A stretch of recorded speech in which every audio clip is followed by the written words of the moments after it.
It's a resource that has started wars and caused global market turmoil. Oil fuels more than half of the world's transportation, like cars, planes, and trucks. But in the age of electric vehicles and renewable energy, is the oil era over? Well, it all depends on who you ask. This chart from the International Energy Agency lays out the debate.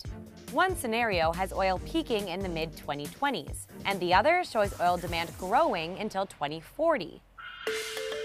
So why the difference?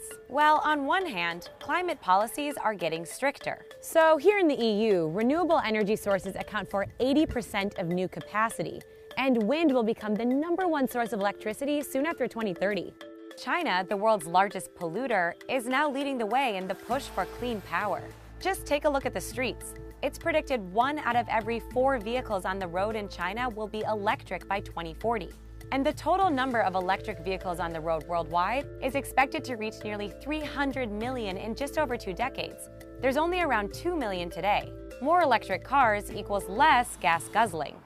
Okay, but let's not get ahead of ourselves. The International Energy Agency says it's too soon to write oil's obituary. Oil and gas still received 2/5 of global energy supply investment in 2016. That was less than electricity got for the first time ever, but still much higher than investment in energy efficiency and renewables in transportation and heating. Experts say it'll be a long time before the infrastructure is in place for electric cars to overtake the streets. And even then, there will still be demand for oil. Oil will be a dominant energy source for emerging markets like India, and for industries like trucking, petrochemicals, shipping, and aviation. One reason why these industries haven't backed off oil yet? Well, prices are pretty low historically. Back in 2014, the price for a barrel of crude oil traded above $100. Today, it's around $60, where it's expected to stay for a while.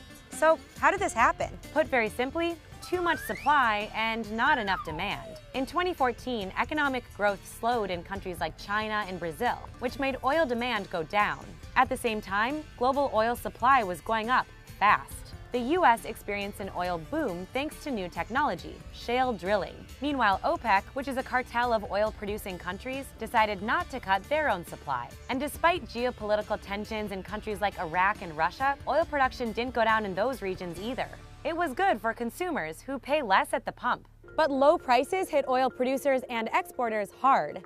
Big oil companies like Shell and BP have responded to low oil prices and increased regulations by trying to diversify their businesses. That's a fancy way of saying they're investing in other things besides oil. Some of that investment is going towards solar or wind, but most of it is going toward gas.